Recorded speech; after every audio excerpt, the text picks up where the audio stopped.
Buenas noches. Buenas noches, doctor.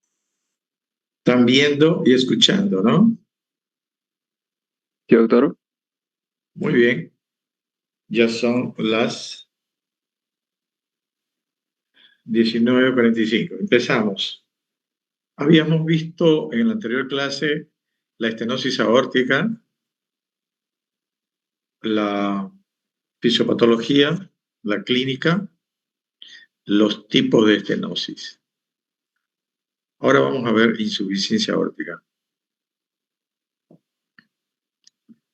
La insuficiencia aórtica es todo lo contrario de la estenosis.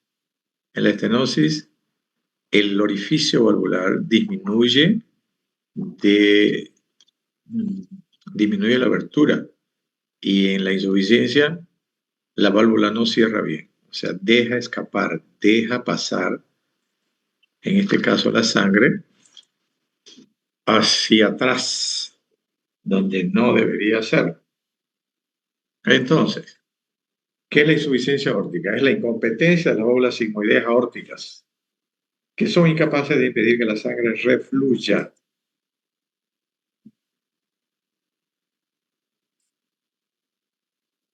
desde la aorta al ventrículo izquierdo en el momento de la diástole cardíaca. Entonces, tienen que imaginarse, ¿no? Sístole, diástole, ciclo cardíaco. En el momento de la diástole, cuando la sangre está entrando de la aurícula al ventrículo, la válvula aórtica debe estar cerrada, pero no se cierra bien. Deja una abertura y por ahí refluye sangre también al ventrículo izquierdo. La causa puede ser por enfermedad primaria valvular, de la pared aórtica o de ambas. Entonces puede haber una lesión de la válvula solamente, puede haber una lesión de la pared de la válvula aórtica o de ambas.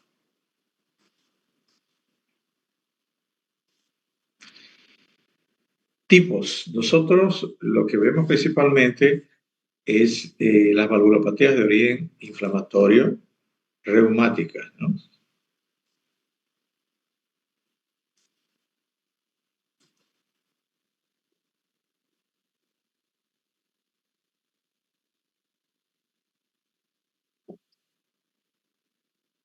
De origen reumático se diagnostica en un 80% de los casos y se produce por la retracción y distorsión de las valvas.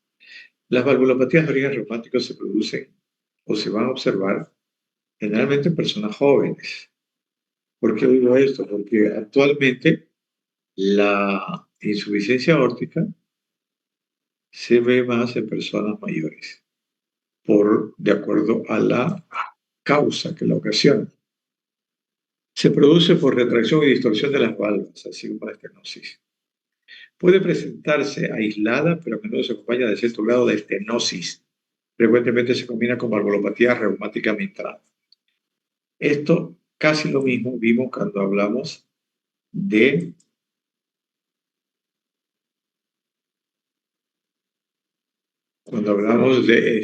valvulopatía mitral y valvulopatía aórtica, o sea, estenosis. Tipos de insuficiencia aórtica. La lesión en contraste con la estenosis suele estar ya presente en los primeros brotes de fibrosis reumática, que puede descubrirse a cualquier edad, desde la adolescencia a los 30 a 40 años.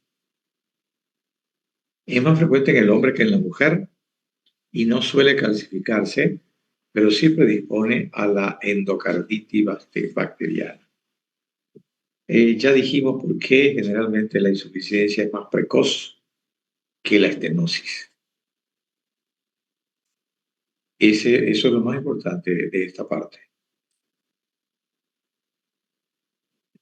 Vamos, después de la fiebre reumática como causa, tenemos la insuficiencia aórtica por aortitis sifilítica, que también ahora ya es más rara porque la sífilis se trata muy bien con penicilina.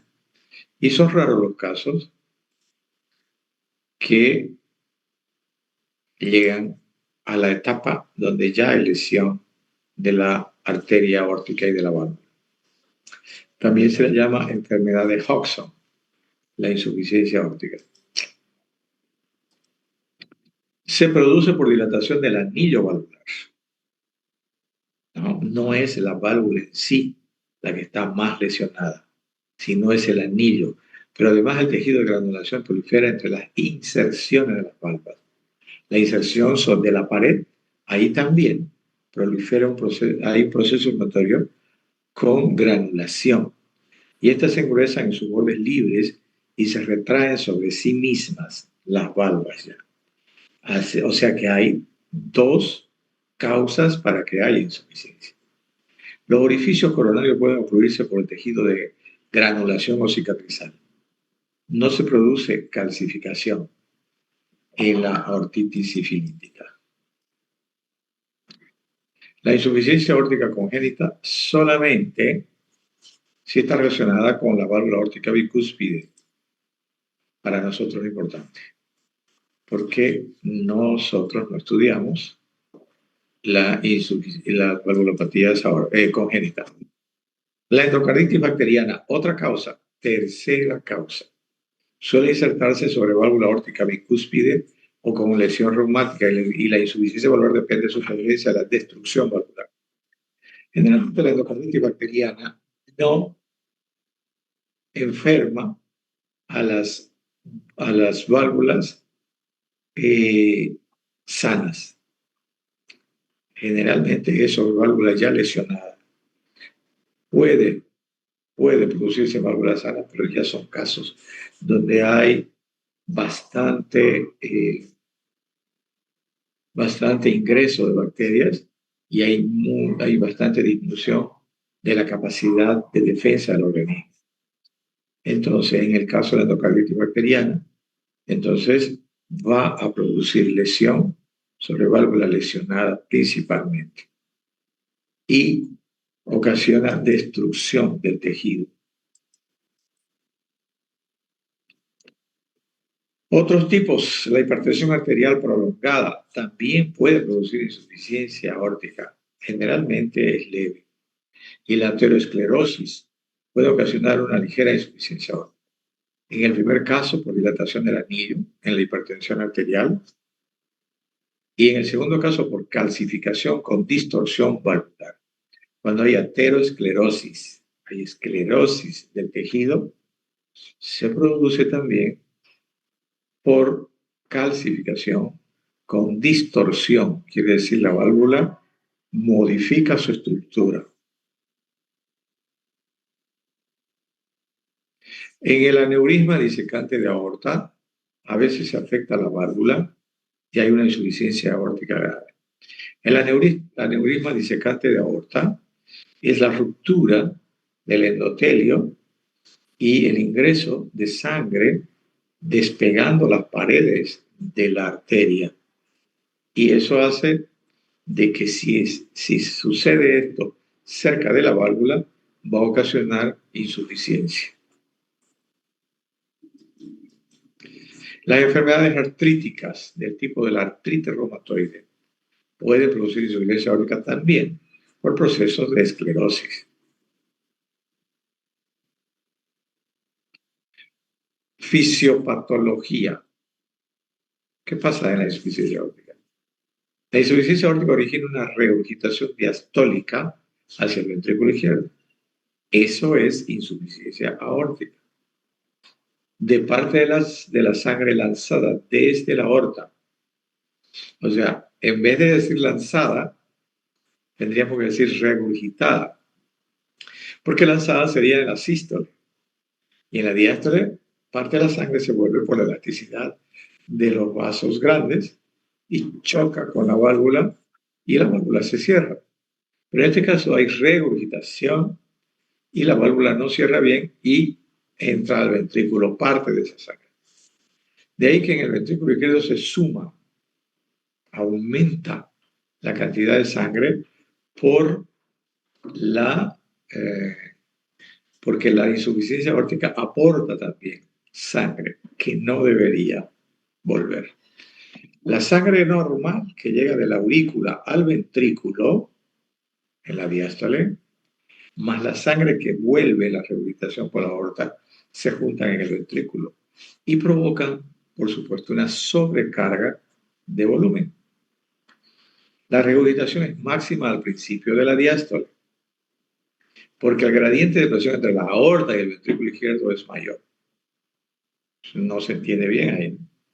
Es mayor el gradiente porque en la aorta hay mayor presión que en el ventrículo izquierdo, que está vacío al final de la sístole, al inicio de la diástole. Entonces tiene menor presión. Y la válvula aórtica quedó con mayor presión porque recibió bastante volumen. Entonces, en ese momento, la rehabilitación es mayor, porque no hay resistencia en el ventrículo izquierdo, no hay presión que disminuya ese retorno.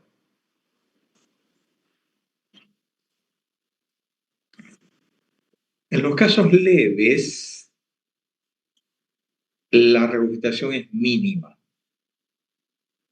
En los casos leves, dice, de insuficiencia, ¿no? Cuando hay la alteración de la válvula no es tan importante.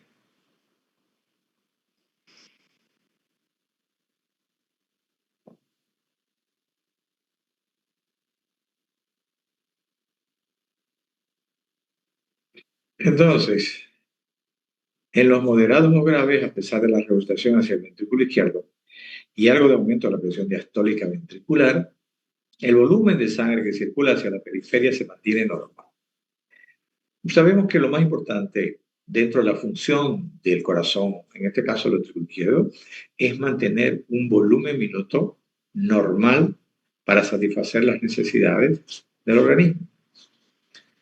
Entonces, en este caso, parte de la sangre que sale se va a volver. Pero como el ventrículo acumula bastante sangre, a pesar este, de la cantidad de sangre que hay en el ventrículo, que es mayor, va a salir una cantidad de sangre, pero se va a quedar también una buena cantidad de sangre, no como en un corazón normal. Pero como tiene bastante acúmulo, va a ser suficiente esa sangre que va hacia la aorta, a pesar de que alguna vuelve, para satisfacer las necesidades de las células. El volumen de sangre que circula hacia la periferia se mantiene normal, pues por un lado el ventrículo izquierdo dilatado, pero con capacidad de contracción, quiere decir dilatado en el sentido de distensibilidad, quiere decir con el fenómeno todavía o el mecanismo de Frank Starling, de elasticidad. En este caso es lo que llamamos la hipertrofia excéntrica. Con un mayor volumen de sangre y ligero aumento de la presión intracavitaria durante la diástole. Por otro lado, el tránsito de sangre hacia la periferia está favorecido por una vasodilatación compensadora o disminución de resistencia vascular periférica. La sangre que sale hacia la aorta, del ventrículo izquierdo hacia la aorta, tiene una resistencia que le hace los vasos. Pero hay otro factor que, teniendo en cuenta el volumen de sangre que sale, que es mayor que en un corazón sin insuficiencia aórtica, la sangre que va hacia la aorta va a tener mayor posibilidad de quedarse adelante porque también hay una vasodilatación compensadora de los vasos. No hay una vasoconstricción importante. Sale bastante de volumen, vuelve una parte, pero esa vasodilatación hace que mayor cantidad de sangre se quede adelante. Disminuye entonces la resistencia periférica. La asociación de un gran volumen sistólico en la insuficiencia aórtica. Hay un gran volumen sistólico y la disminución de la resistencia muscular periférica. Dos factores determinan en gran parte el pulso y la presión arterial. Normalmente el flujo de sangre hacia los vasos determina el pulso y determina la presión, por lo menos sistólica. En este caso, por supuesto, pero está tratando de enfatizar de que hay un volumen sistólico aumentado, por consiguiente la presión sistólica va a ser mayor, y como hay una resistencia periférica disminuida, la presión diastólica va a ser menor. Entonces vamos a tener una diferencial grande. Normalmente la diferencial entre sistólica y diastólica es de 30 a 50 milímetros de mercurio. En este caso va a haber 80, 100 de diferencial. Ejemplo, 180 por 60. 180 de sistólica, 60 de diastólica. Entonces, eso ya nos hace pensar cuando tomamos la presión de que podría haber una situación como esta. Por supuesto que no es la única causa para que se produzca esto. También en las anemias importantes puede producirse. En caso de que sobrevenga la insuficiencia ventricular izquierda, llega el momento en que ese ventrículo dilatado, manejando bastante cantidad de sangre con sobrecarga de volumen, llega el momento en que se agota y empieza a dilatarse. De verdad ya, ¿no? Una dilatación patológica. Entonces, en caso de que sobrevenga la insuficiencia ventricular izquierda, que va a ser sistólica, existe ya una tendencia a la reducción del volumen minuto. O sea, cuando el corazón tenía capacidad de contracción, el volumen minuto era normal, a pesar del retroceso de sangre. Pero cuando empieza ya a disminuir la capacidad de contracción, el volumen minuto ya va a disminuir. Y aumenta mucho más la presión diastólica intraventricular con tendencia a la hipertensión pulmonar. Inicialmente, entonces, cuando el ventrículo tenía la capacidad de contracción, expulsaba bastante sangre, había disminución de la resistencia vascular periférica, no había no habían trastornos en entre la oxigenación de los tejidos cuando la sangre llevaba el oxígeno y los nutrientes. Pero cuando empieza a disminuir esa capacidad de contracción, la sangre se va a quedar en mayor cantidad en el ventrículo. Al quedarse en mayor cantidad en el ventrículo, la presión diastólica va a aumentar. Entonces, en esos casos, a veces uno imagina de que si aumenta la presión diastólica quiere decir que el paciente mejoró. Y no es cierto, es al revés. Aumenta la presión diastólica porque ya la sangre que tenía que salir no sale la que salía, sale menos. Entonces, la presión diastólica aumenta. ¿Y eso qué genera? Hacia atrás, como en las otras patologías. Genera resistencia al ingreso de la sangre de la aurícula. Porque con mayor cantidad de sangre que se queda, va a haber mayor presión del ventrículo al final de la diástole. Entonces la contracción auricular va a ser más difícil. Y si es más difícil, va a tener tendencia a dilatarse. Y eso va a repercutir sobre el circuito menor. Y puede llegar a tener hipertensión pulmonar, así como vimos en la estenosis mitral, en la insuficiencia mitral. En la insuficiencia aórtica reumática leve, solo se aprecia el soplo de reflujo precoz en la diástole, aunque en los casos moderados o graves el soplo se detecte desde los primeros brotes de fiebre reumática. Y los signos físicos se vuelven cada vez más apreciables durante los años siguientes y la sintomatología puede tardar en aparecer 10 o 20 años. Esta patología es sui generis. Sui generis en el sentido de que en relación con las otras valvulopatías, esta no da síntomas. Da signos, sí, pero no da síntomas a corto plazo, podemos decir, sino mantiene al paciente con una tolerancia importante o casi normal al ejercicio físico. Estas personas pueden hacer hasta deporte y deporte competitivo. Entonces, esto hace que la gente generalmente no le dé importancia. Y en general todos somos así. Cuando no sentimos algo, por más que tengamos la patología, imaginamos que no es tan grave, por lo menos. Entonces, por eso es que estas personas pueden mantenerse teóricamente normales, porque realizan todas sus actividades sin problema, durante mucho tiempo. Llega el momento, sí, en que va a entrar en falencia ese ventrículo y ahí van a aparecer toda la sintomatología de la insuficiencia cardíaca izquierda y sistólica. La presencia de palpitaciones a veces acompañada de latidos prominentes en el cuello, signo de hiperactividad cardíaca. Un corazón que maneja bastante volumen y expulsa bastante volumen por la aorta, por supuesto que va a llevar más volumen hacia los vasos, por lo menos de grueso calibre, después de la aorta. Por ejemplo, las carótidas se van a llenar en forma rápida, pero también van a disminuir en forma rápida, porque la sangre va a volver. La presencia de palpitaciones, a veces acompañada de latidos prominentes en el cuello, es signo de hiperactividad cardíaca. El corazón también tiene una contracción bastante extensa, podríamos decir. Se mueve más. La tolerancia al esfuerzo es buena hasta en casos avanzados. Lo que yo les decía.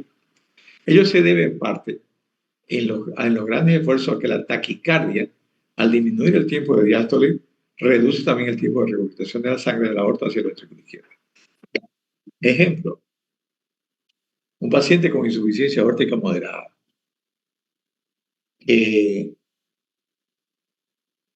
hace ejercicio, corre o hace alguna actividad que aumenta la frecuencia cardíaca. Como dice acá, y que ustedes ya conocen de acuerdo a sus estudios del ciclo cardíaco, el corazón, los ventrículos se llenan en la diástole. Y entonces, si la diástole disminuye en tiempo, los ventrículos se van a llenar menos. Y eso es lo que ocurre en la taquicardia. Si este paciente tiene una frecuencia de 80, de 100, y nosotros le damos, porque está en 100, le damos betabloqueadores y hacemos que esa frecuencia baje a 68. Este paciente, teóricamente nosotros lo hacemos para que mejore, porque sabemos que la frecuencia cardíaca hace que se gaste mayor cantidad de oxígeno por el corazón. Ese paciente va a empeorar, porque el reflujo aórtico hacia el ventrículo izquierdo va a ser mayor, porque la diástole dura más tiempo. Entonces, esto ya lo hemos visto antes y yo creo que con esto ya se va a quedar en la cabeza. Sin embargo, la aparición de insuficiencia ventricular izquierda, disnea de esfuerzo, o sea, es una forma de detectar la insuficiencia ventricular izquierda, a eso se refiere, es ya muy peligrosa. Por eso el óbito suele sobrevenir en el curso de los 10 años siguientes al diagnóstico, incluso por muerte súbita o por endocarditis bacteriana. También hay muerte súbita en esta miocardiopatía. Entonces, la insuficiencia ventricular izquierda, ustedes saben que va a ir empeorando cada vez más si no se elimina la causa. Y va a llegar el momento en que ese ventrículo pues no va a tener capacidad para cumplir con sus funciones. La angina de esfuerzo es rara, no es como la estenosis. Se debe a la insuficiencia coronaria relativa. Y aquí es donde ustedes tienen que meditarlo. Yo se los voy a decir, por supuesto, pero esto es fisiología. La angina de esfuerzo es rara. Se debe a la insuficiencia coronaria relativa. No hay una lesión coronaria en la mayoría de los casos. Lo que hay es que el mecanismo en el que se llena la coronaria está alterado. Ustedes ya lo buscan, con eso es suficiente. Cuadro clínico. Las palpitaciones suelen ser un síntoma precoz. El corazón está agrandado, el ventrículo izquierdo, y tiene una gran capacidad de contracción. Entonces, esas palpitaciones van a ser sentidas por la persona, o sea, se van a notar. las va a percibir el paciente o la paciente. La disnea de esfuerzo en reposo o los episodios paroxísticos se refiere a la disnea paroxística nocturna, la misma que la angina de esfuerzo. Dicen que la insuficiencia aórtica ha alcanzado un cierto grado de peligro. Palpitaciones, disnea de esfuerzo o más aún en reposo o si hay disnea paroxística nocturna y la angina, significa que la insuficiencia ha alcanzado un cierto grado de peligro, ya está en una etapa muy, muy final, donde puede ya haber muerte súbita.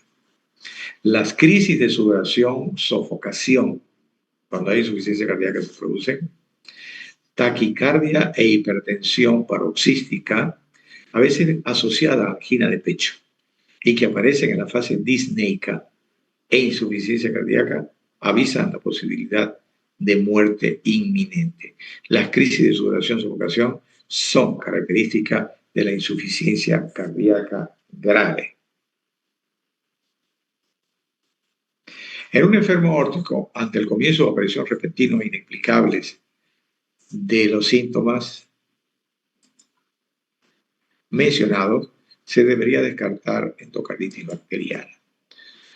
Eso quiere decir que usted está acompañando a un paciente que va evolucionando sin muchos cambios, pero de un día para otro ese paciente empeora. Entonces, una posibilidad es que haya endocarditis bacteriana en ese paciente. La exploración física, la presencia de insuficiencia aórtica moderada o grave se sospecha por las características especiales del pulso y de la presión arterial, cuyas alteraciones dependen del gran volumen sistólico. Eso ya lo vimos en la fisiopatología. La presencia de insuficiencia aórtica moderada o grave se sospecha con las características del pulso, que puede ser radial, y de la presión arterial, cuyas alteraciones dependen del gran volumen sistólico y de la resistencia periférica disminuida. Aumento de la presión sistólica por el volumen de salida, importante. Incremento de la contractilidad miocárdica. Si hay buena contracción, va a salir bastante. Y si tiene bastante volumen, si no, va a salir menos. Ascenso rápido de la onda del pulso. El pulso tiene una curva, entonces asciende rápidamente. Lo contrario de lo que sucede en la estenosis, que el pulso es alargado y no es alto. Entonces, pulso parvus y pulso lento. Ascenso rápido de la onda del pulso, así como de la disminución de la resistencia vascular periférica y presencia del reflujo de sangre, que son los responsables de la reducción de la presión diastólica y del descenso rápido de la onda del pulso.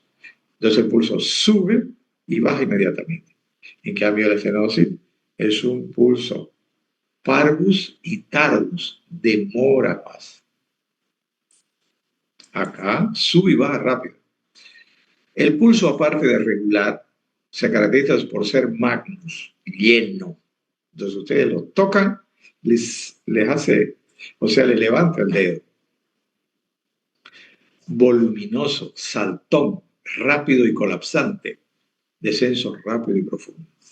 Ocasionalmente es también doble, unas veces dícroto, siendo la segunda onda diastólica. Entonces quiere decir que hay un pulso sistólico y diastólico por la regurgitación de la sangre. Otras de tipo Bisferien, en que la segunda onda es también diastólica. Es como si fueran dos pulsos. Cuadro clínico. La primera, eyección de sangre rápida e intensa. La segunda, explicando los pulsos, ¿no? La segunda, a la segunda parte de la eyección, pulso Bisferien, más sostenida, el cual es característico de la doble lesión aórtica, cuando la insuficiencia aórtica es por lo menos moderada, en dos fracciones. Distensión y colapso rápido de las carótidas es un signo de la insuficiencia aórtica severa. Se llama signo de Corrigan. Se observa a simple vista, distensión y colapso. Se dilatan las carótidas y se colapsan rápidamente. Hay variaciones pulsátiles globales de órganos voluminosos como el hígado. Cabeceos rítmicos y sincrónicos con el pulso. Se llama signo de Muset. La auscultación de las grandes arterias puede detectar el latido sistólico a modo de pistoletazo y un doble soplo sistólico-diastólico, soplo de Durosies. Tiene diversas interpretaciones. Pero, ¿qué significa esto? Que pasa la sangre y al retornar también se lo va a auscultar. Por eso se escucha este tipo de soplo sistólico y diastólico. Grandes arterias. Ejemplo, carótida femoral. La tensión arterial en los casos moderados o severos se caracteriza por una presión sistólica alta y diastólica baja, con cambio de tonalidad por bajo de 60 milímetros de mercurio. Ejemplo, 180, 60, y ahí cambia de tonalidad. Estaba tum, tum, tum, tum, tum, 70, tum, tum, 60, tum, tum, tum, tum, tum, tum. Cambia de tonalidad. Se puede escuchar hasta cero el pulso. Algunos no la creen, pero sí se escucha hasta cero. Entonces, pero no tiene presión cero de diastólica, ¿no? Sino es que por la patología se puede escuchar. Sin embargo, la presión diastólica está en 60. Una insuficiencia aórtica importante suele tener presiones diastólicas por bajo de 40. 170, 40, por ejemplo. Presión, una insuficiencia aórtica importante. Pero si sobreviene insuficiencia cardíaca, puede ser superiores a 60 a pesar de la gravedad. ¿Por qué? Porque en primera instancia el ventrículo expulsa bastante cantidad de sangre. Entonces una diastólica va a ser baja. Pero cuando ya tiene dificultad para contraerse, ya no expulsa la misma cantidad. Entonces, mayor cantidad de sangre se va a quedar en el ventrículo y va a hacer presión para que la sangre no vuelva al ventrículo. La que retorna ya no puede ingresar toda porque hay mucha presión en ese ventrículo. Examen físico, palpación precordial. La punta a la izquierda y muy hiperdinámico. Puede haber frémito diastólico en borde paraesternal izquierdo. Yo creo que todos saben qué es el frémito, ¿no? Si no, tienen que ir a semiología, a leerlo. Punta a la izquierda en la palpación. Y muy hiperdinámico. ¿Qué quiere decir punta a la izquierda? Si la punta siempre está a la izquierda. Quiere decir que el corazón dilatado va a estar fuera de la línea medioclavicular y generalmente por debajo del quinto espacio. Puede haber frémito diastólico en borde paraesternal izquierdo. Paraesternal. Borde paraesternal izquierdo, especialmente en el tercero o cuarto espacio intercostal, que es el foco de ER, o foco aórtico accesorio. Frémito sistólico transmitido hacia las carótidas por el gran volumen sistólico de eyección. Entonces, puede haber un soplo sistólico también, ¿no? En la insuficiencia aórtica. Digamos que se apura, puede haber. ¿Por qué?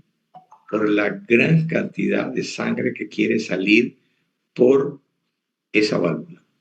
Entonces también puede producir un soplo sistólico de eyección. Cuando termine esta parte, vamos a entrar de nuevo. Auscultación. Se ausculta un soplo diastólico precoz de intensidad máxima en borde paraesternal izquierdo, más en el tercer espacio intercostal.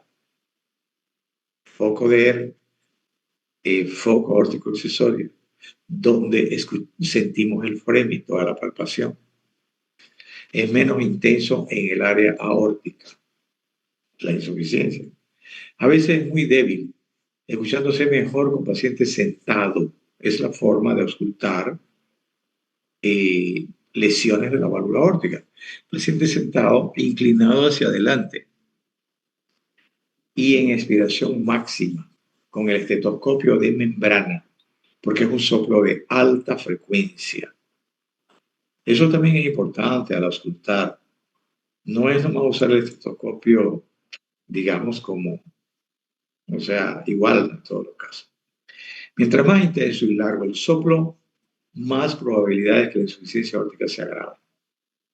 Es decrescendo aspirativo. El soplo entonces es decrescendo aspirativo. Primero intenso y va disminuyendo la intensidad.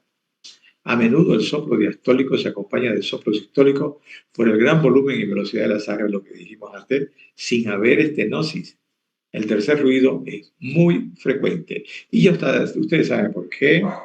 Ya el tercer ruido, hemos hablado de él bastante. Cuando la máxima intensidad del soplo diastólico es en área aórtica, generalmente es en el tercer espacio intercostal izquierdo, pero a veces es en el área aórtica o paraesternal derecha. En estos casos suele ser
muy bien.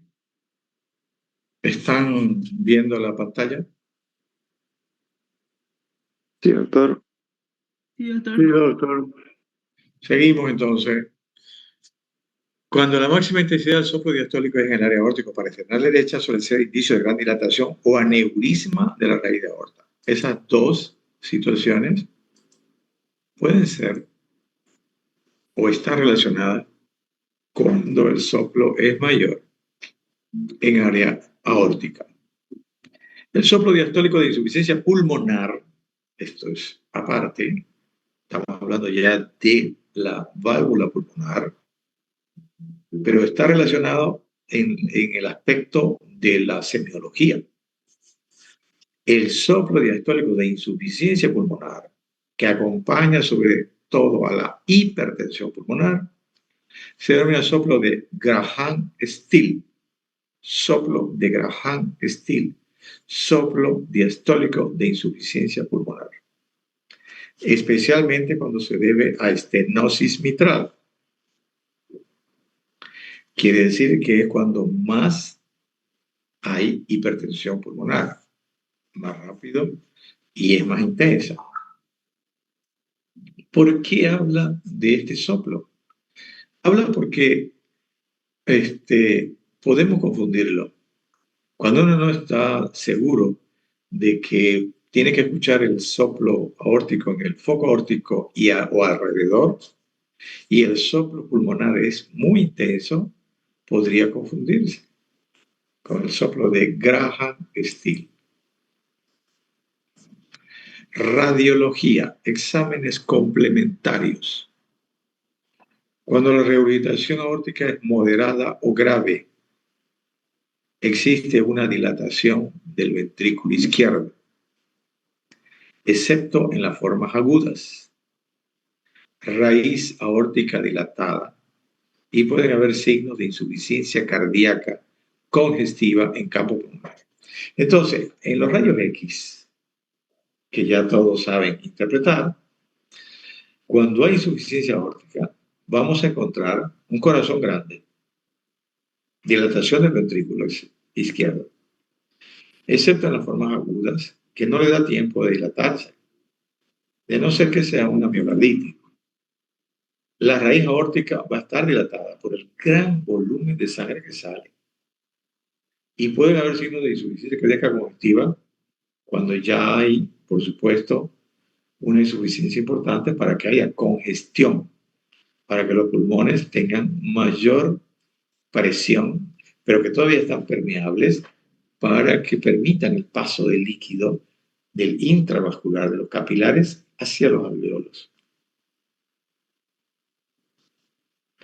Electrocardiograma. El ritmo generalmente es sinusal. O sea que rara vez va a haber arritmia, como ya vimos, tipo fibrilación. Signos de crecimiento del ventrículo izquierdo en el electrocardiograma. En fase moderada y severa, de tipo sobrecarga diastólica. ¿Cuál es la sobrecarga diastólica? ¿Qué relación tiene con la sobrecarga sistólica? Q profunda, R alta y T picuda. Y después hasta depresión de ST, eje eléctrico izquierdo. Son las características del electro. Pero, ¿qué diferencia hay con la sobrecarga sistólica? O sea, cuando hay hipertrofia concéntrica, digamos, no sobrecarga sistólica. Acá hay dilatación, sobrecarga miocardiopatía hipertrófica. Aquí la R es alta, pero el ST, la T, es generalmente negativa y el ST es descendente. Esa es la diferencia en la repolarización. Pero en los dos la R va a ser alta y puede haber Q también. Y el eje eléctrico está a la izquierda en las dos.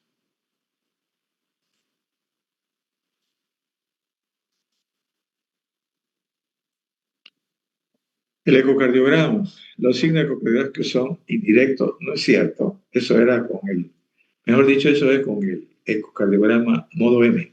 En el ecocardiograma bidimensional se observa en forma directa y en forma real lo que sucede con el corazón. Y o sea, con las medidas que se hacen, con los Doppler, vamos a ver flujos, vamos a medir vamos a medir el corazón, el ventrículo izquierdo, y vamos a ver la capacidad de contracción también. O sea que el eco nos da la mayor cantidad de datos para confirmar nuestro diagnóstico que hicimos en el interrogatorio y en el examen físico. Cateterismo. Permite apreciar la importancia de la regurgitación, lo que es particularmente importante cuando la función ventricular se deteriora. El cateterismo se hace cuando ya se decide de que ese paciente debe operarse para confirmar todo lo que encontramos en el eco y planificar la cirugía. En pacientes con angina de pecho debe practicarse siempre una coronariografía, no solamente en pacientes con angina de pecho, sino en pacientes mayores de 40 años que sean hombres. Al hacer el cateterismo, no solamente vamos a ver función, vamos a ver estructura de las paredes, de las válvulas, sino también tenemos que hacer un estudio de las coronarias para ver si no hay obstrucción.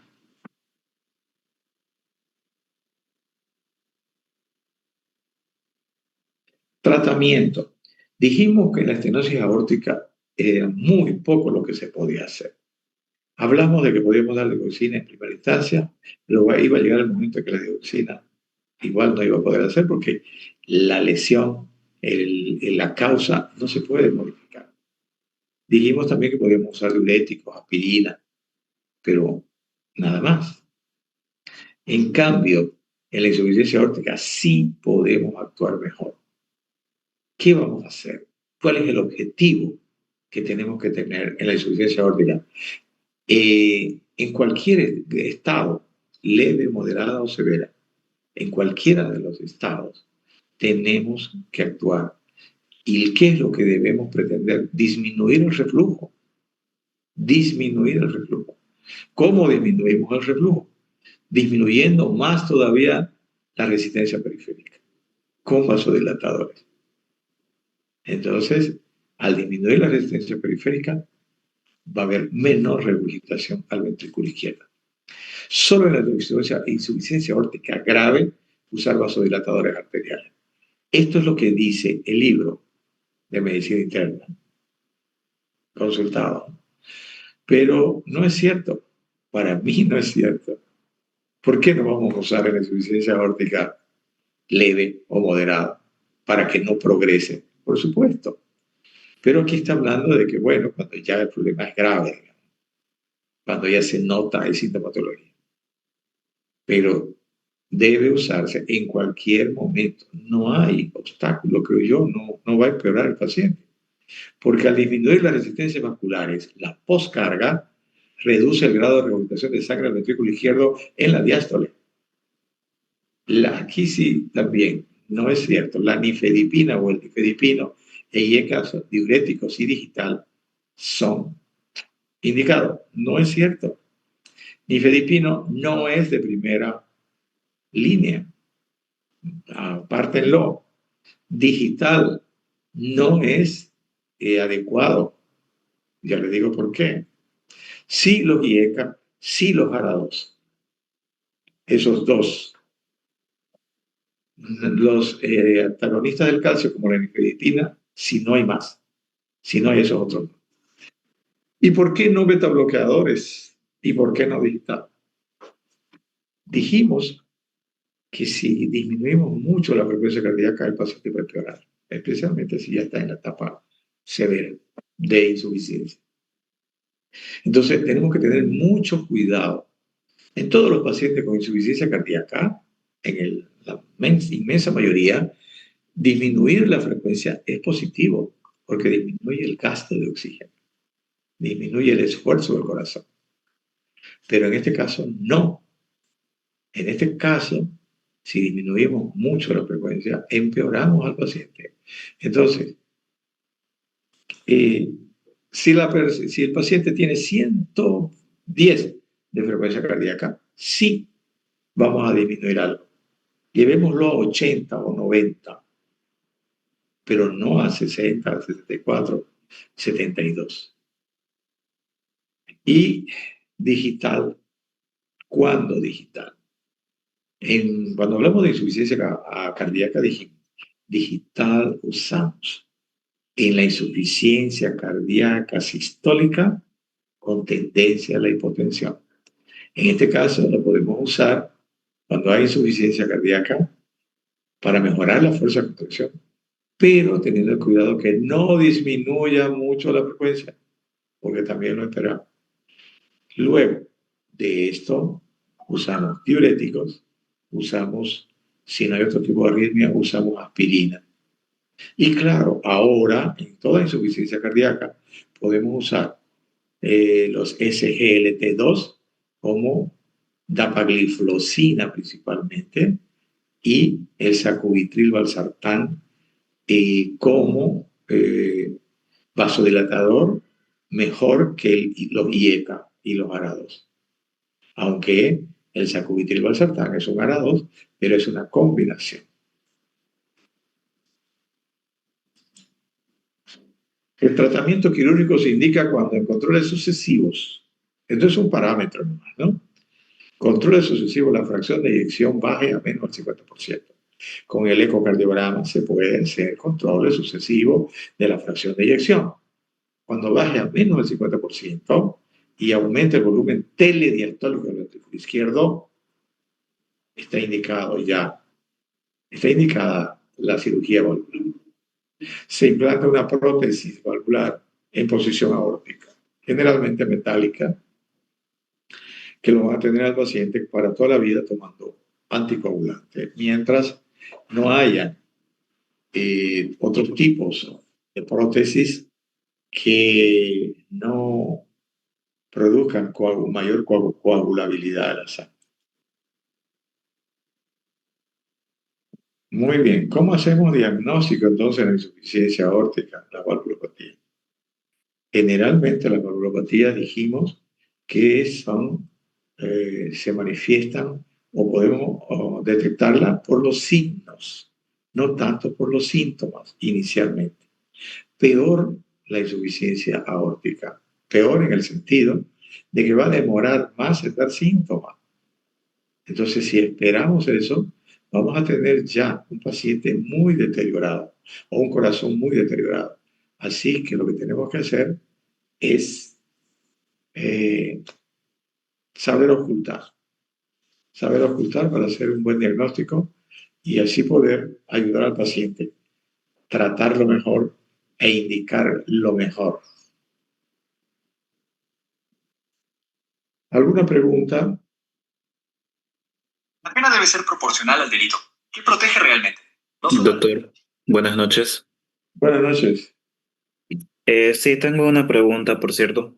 En la Diga. parte de la fisiopatología, habló algo con respecto a la regurgitación yugular y también arterial, o en otra situación, porque, o sea, de acuerdo, digamos, a la fisiopatología, entiendo que como una consecuencia de esto se produce una hipertrofia excéntrica del ventrículo izquierdo, haciendo que esto disminuya el volumen anterógrado, o sea que en lugar de salir no sale, ¿no? Por lo que eso es lo que provoca la falla del ventrículo izquierdo.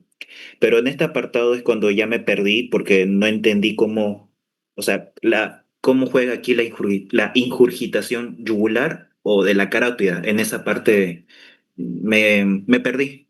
No sé si me Ya, puede por favor aclarar. ya, Gracias. ya. Eh, el ventrículo izquierdo, con la hipertrofia excéntrica, tiene una capacidad de contracción normal o aumentada. Todavía no tiene una dilatación con disminución de esa capacidad de contracción.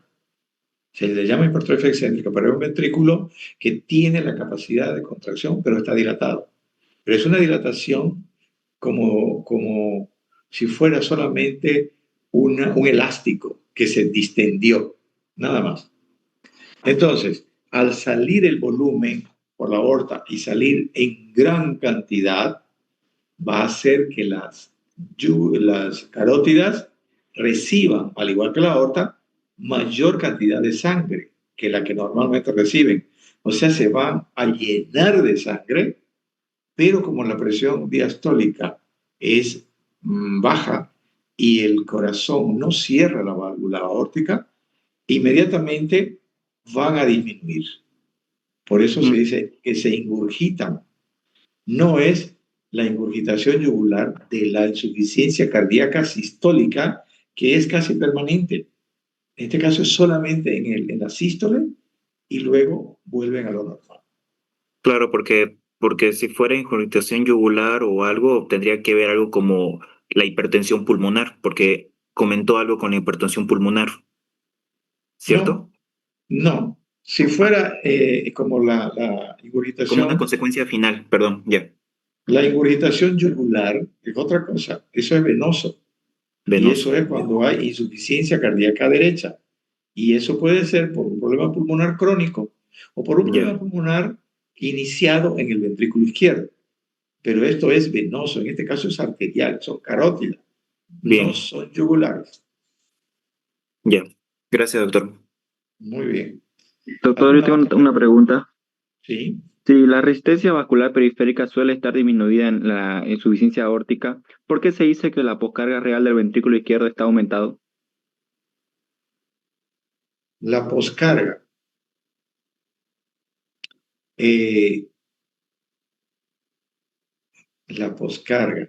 Creo que aquí la postcarga no entra a favor, tiene que ver con la precarga en realidad, porque si aumenta el volumen telediastólico, o sea, la cantidad de sangre esa que en lugar de salir no sale, entonces se almacena, o sea, sale a la aorta, pero hay otra cantidad que se almacena en el ventrículo izquierdo, por lo cual a la larga se forma crónica, entonces ya hace la hipertrofia excéntrica.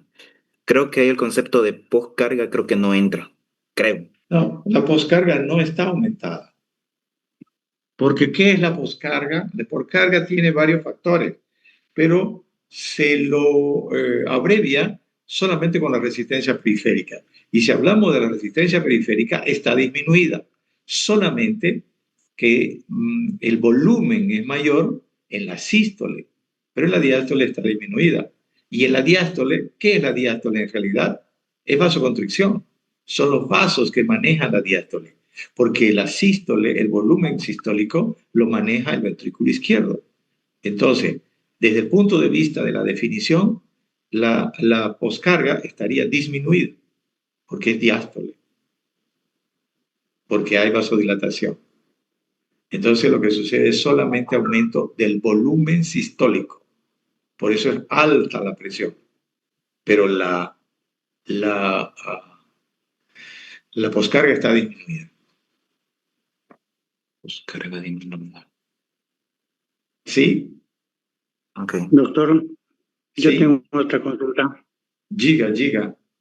Ya, cuando usted habló, digamos, sobre la insuficiencia aórtica y hablamos sobre la regurgitación hacia los ventrículos, decíamos que la presión aumenta, ¿verdad?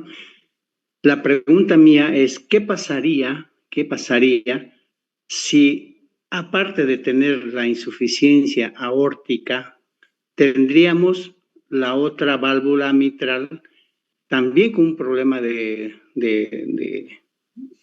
digamos, un problema que pueda tener, digamos, que la válvula no esté cerrando correctamente, ¿no? ¿Sí? Y eso afectaría o no afectaría a la aurícula. Claro que sí, y eso sucede porque cuando se dilata el ventrículo, dilata también el anillo y se va a producir Ujú. una insuficiencia mitral. Entonces, Mm. ahí vamos a tener una regurgitación aórtica y en la sístole la sangre va a salir por la aorta, pero va a salir menos que si la válvula mitral estuviera indemne. ¿Por qué? Porque parte de esa sangre va a regurgitar a la aurícula izquierda.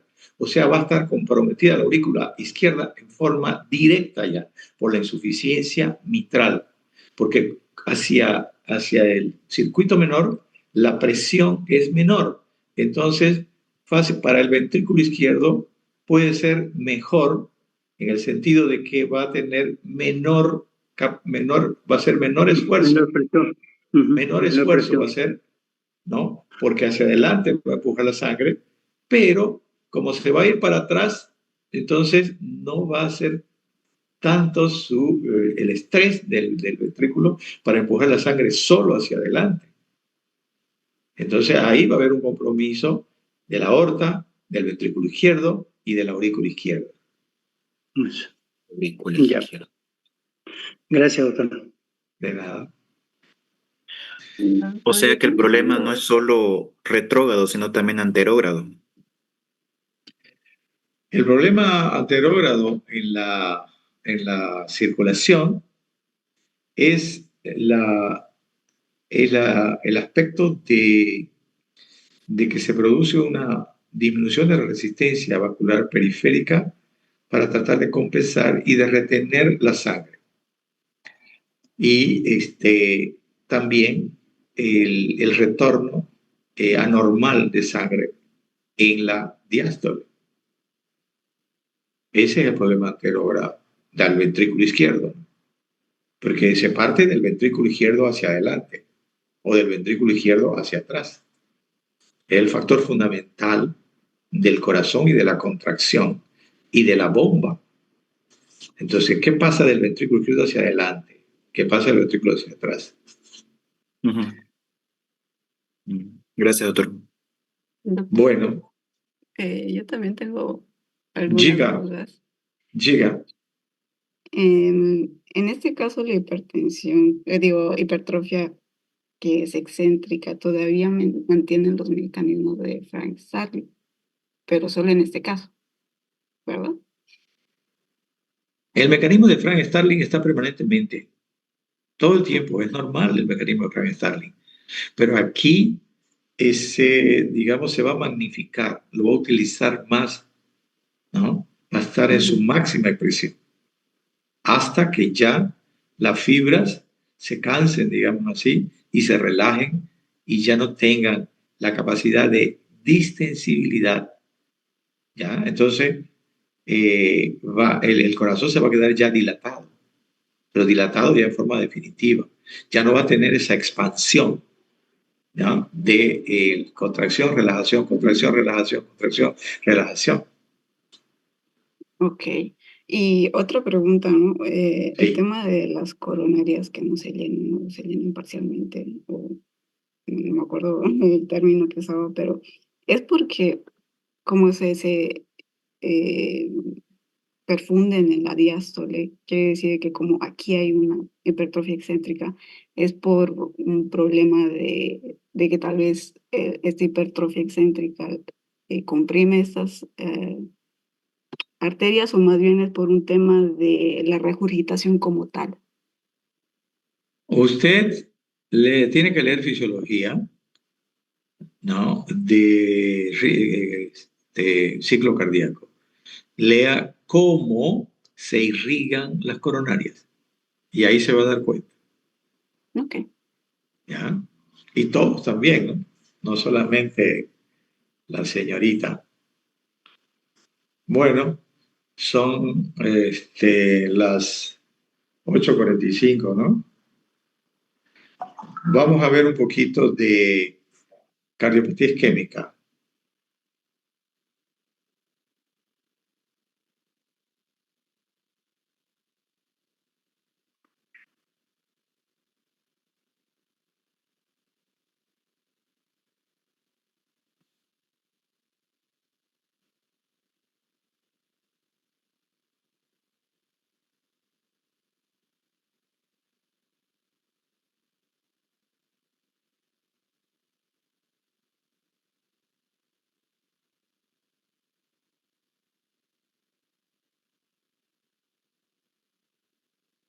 ¿Están viendo? No se No, ve, doctor. doctor. No, muy bien.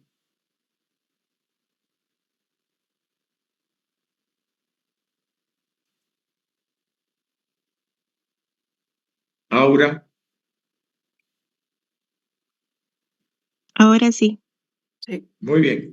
Cardiopatía coronaria, un tema tan hermoso y muy actual porque la mayor parte ya de las patologías cardíacas ha aumentado dentro de este campo, primero porque en los países europeos que son ya mayoritariamente de gente mayor y la gente vive más, entonces hay un deterioro de los órganos, en este caso del corazón, por diferentes motivos.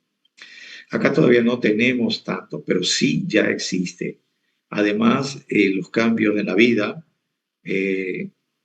los problemas de todos los días, ciudades grandes que son más problemáticas, entonces, y los problemas personales e individuales. El famoso estrés, creo yo, que tiene mucho que ver en las enfermedades, pero que hasta el momento no se ha encontrado, creo yo, una fórmula para individualizar y para este, um, para medir el estrés y decir, bueno, tanto estrés tiene usted y tiene que hacer esto y esto y esto, ¿no? Bueno, lo único que yo digo es que la persona estresada tiene que desestresarse. Entonces vamos a ver cardiopatía coronaria, que es una patología que lesiona las arterias del corazón. ¿Por qué se lesionan las arterias del corazón? ¿Y qué consecuencias tienen estas lesiones? También se llama enfermedad arteriosclerótica coronaria, la cardiopatía coronaria. También enfermedad cardíaca isquémica, se puede decir cardiopatía isquémica también. Y empecemos con las generalidades. Los varones se afectan más que las mujeres en proporción de 4:1 antes de los 40 años. Es de 8:1 y después de los 70 años 1:1. O sea, en general 4:1. Antes de los 40 es de 8:1 y después de los 70 1:1. Quiere decir que la mujer está protegida hasta la menopausia. O sea, hasta que comienza el climaterio, quiere decir, ¿no? Y entonces, después de los 70 y ya un poco menos, la mujer casi iguala en los problemas coronarios. Y esto no quiere decir que una mujer de 40 años no pueda tener problemas coronarios. Sí puede, pero es más raro. Los hombres sí, con mayor frecuencia y más jóvenes. En el hombre, las manifestaciones clínicas de la incidencia máxima es de los 50. O sea, se ve más cardiopatía coronaria hacia los 50 años en el hombre y en la mujer a los 60 años o entre los 60 y los 70 años. Por estudios epidemiológicos, esto incluye. Entonces, ¿qué se debe hacer para detectar, para determinar cuáles son las causas y qué personas van a tener cardiopatía coronaria? Se tiene que ver la epidemiología, se tiene que ver dónde nace la persona, de qué se alimenta, qué trabaja, cómo es su país, ¿no? Si come comida más natural, más procesada, y cómo es su trabajo, ¿no? Cómo es la familia incluso, ¿no? Primero, entonces, vamos a ver las causas de tipo epidemiológica, que se los llama también factores de riesgo para contraer coronariopatía. 1. Antecedentes familiares positivos, más cuando la edad de comienzo es antes de los 50 años. Mientras más precoz, mayor relación tienen con la parte genética familiar. Entonces, esto hace de que ustedes, cuando estén frente al paciente, una de las preguntas que deben hacer en personas de esta edad o que sospechen algo así, si en su familia hay personas que enfermaron del corazón, relacionándolas con angina de pecho, infarto o muerte súbita. Esos 3 factores. Por supuesto que sabemos que el Chagas puede dar muerte súbita. El Chagas acá en nuestro medio es una patología prevalente todavía y principalmente eso, ¿no? La edad también, como ya vimos, tenemos que tenerla en cuenta. No podemos decir que una señorita de 20 años que tiene dolor en el pecho y que llega a la emergencia con dolor en el pecho, falta de aire y palpitaciones rápidas y algunas arritmias a la ausculta, va a tener el coronariopatía. Difícil. Entonces, no es el primer diagnóstico. Puede tener una coronariopatía aguda por estrés extremo, pero es rarísimo. Entonces hay que pensar en otra cosa. La edad, entonces, es importante para pensar en la patología. Entonces siempre se piensa en lo más frecuente primero y después se va descartando. 3. Sexo masculino. Ya dijimos. El pobre hombre es el que más sufre y sufre de todo. ¿Por qué? Porque es el sexo débil. El sexo débil se muere primero, los que nacen se mueren más que las mujeres.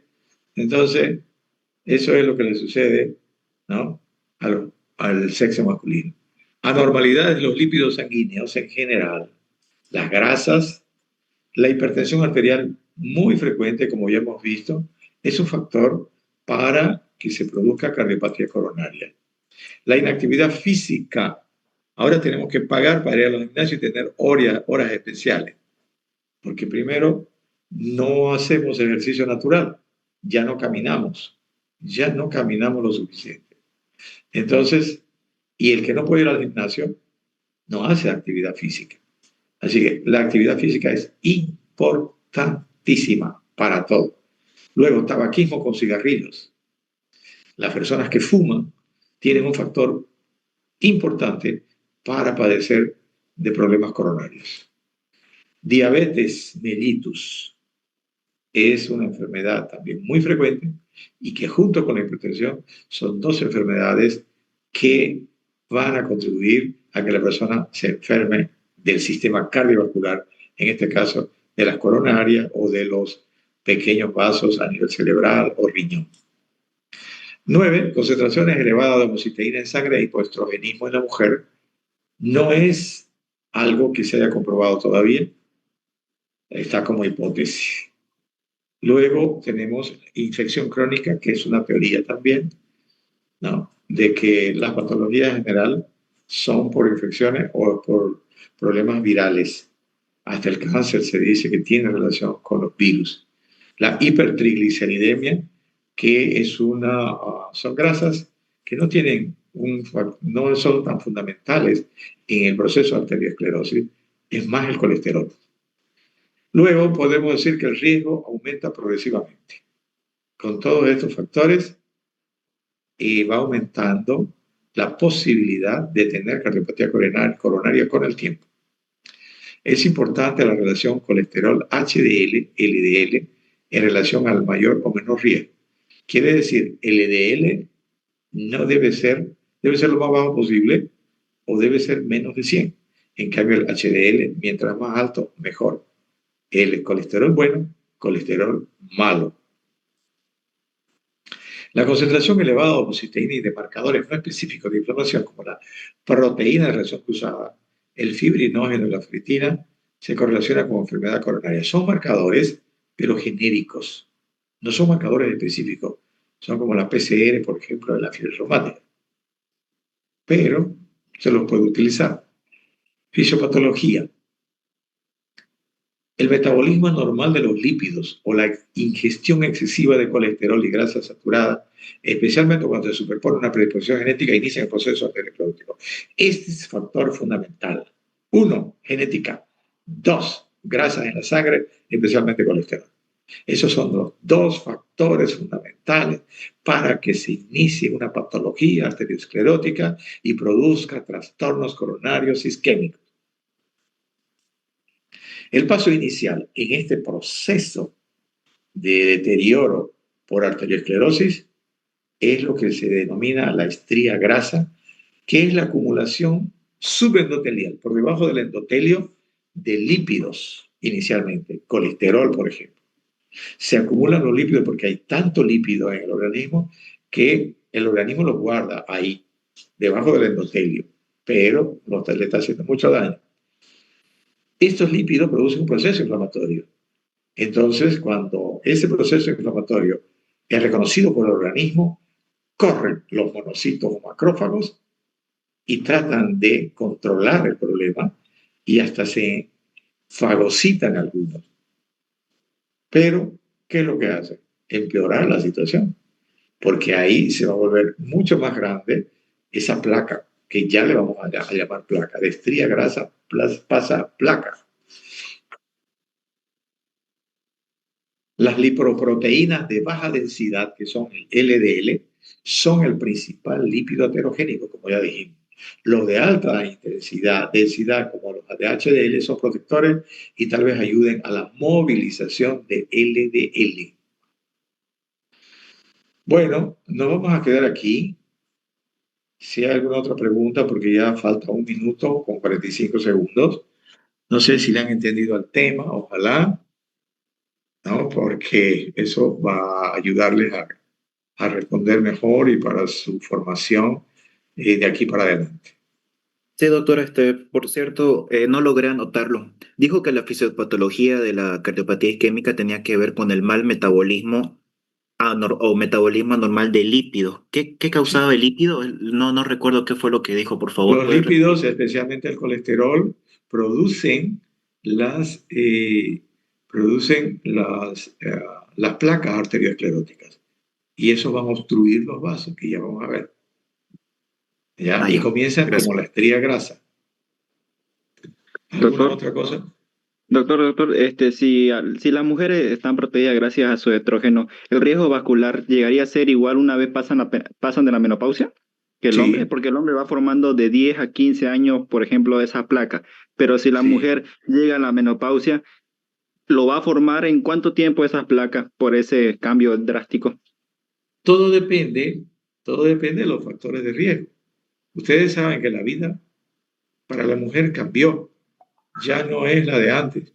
La mujer ya compite, ya la mujer ya trabaja, la mujer se estresa y muchas veces tiene mayor cantidad de problemas que el hombre, porque tiene que atender la casa, atender al marido, atender a los hijos y su trabajo. Entonces, ese estrés, ¿no? Probablemente va a hacer que la enfermedad se produzca en forma más rápida. Gracias, doctor.